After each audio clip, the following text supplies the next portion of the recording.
Section 4. You will hear part of a linguistics lecture about a language called Bislama that is spoken in the Pacific Islands.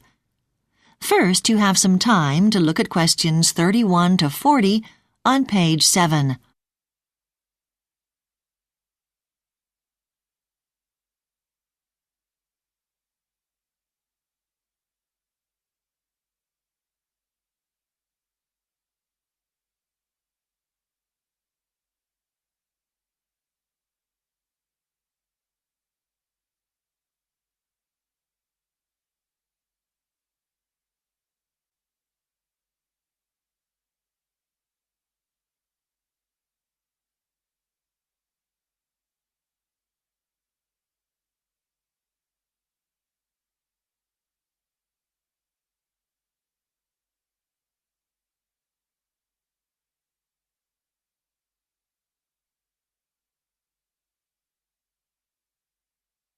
Now listen carefully and answer questions 31 to 40.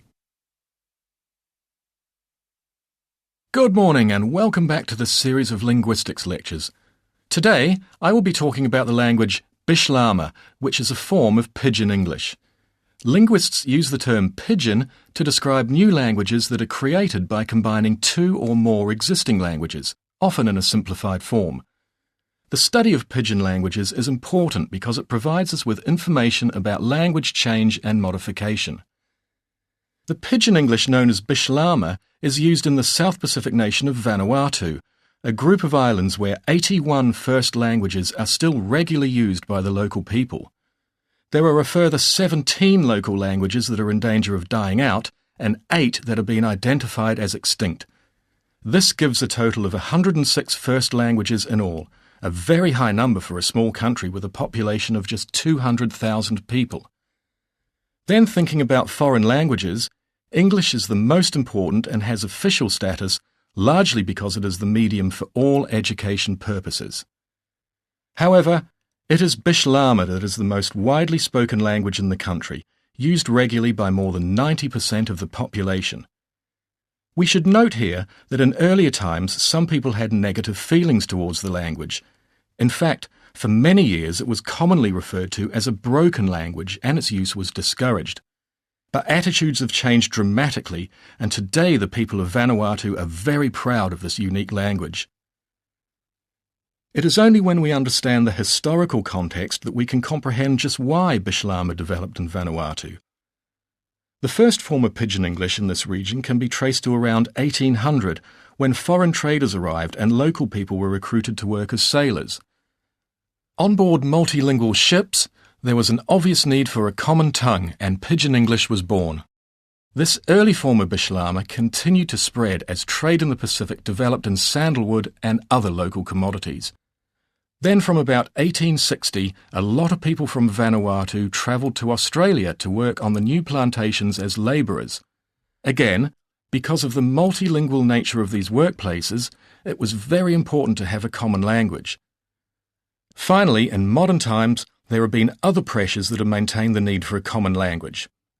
Like many other parts of the world from about the 1950s, Vanuatu experienced a significant migration of its people from small villages into the city, and it has been here that Bislama has really established itself as the country's first language.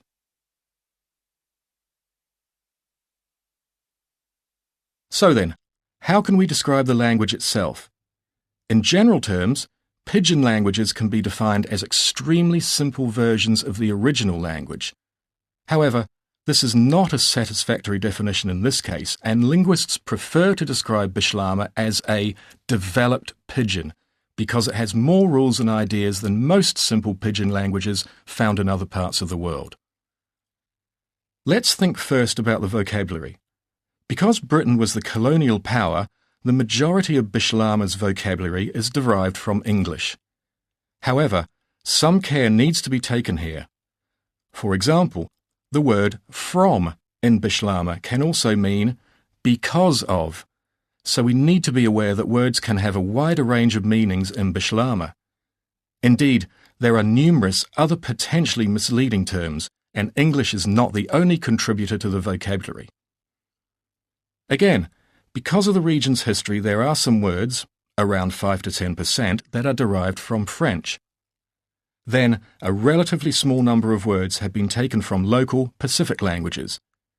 Usually this is the case where there is no English equivalent for naturally occurring phenomena or to describe some aspect of the culture that is unique to the country. Finally, a word about grammar. Although the vocabulary is based largely on English, it's important to note that the grammatical structure of Bislama is derived from patterns common in the local languages of Vanuatu. So, for example, there are two distinct pronouns meaning we. One means I and you, and another means I and some others, but not you. Sounds confusing in English, but in the local languages, such distinctions are common. A different example concerns the word long. It is almost the only preposition in Bislama and may be used in place of a whole range of English words such as at, to, with, on, in, and so on. Well, that is the end of the formal part of the lecture. If you have any questions now, I'll be most happy to answer. That is the end of Section 4. You now have half a minute to check your answers.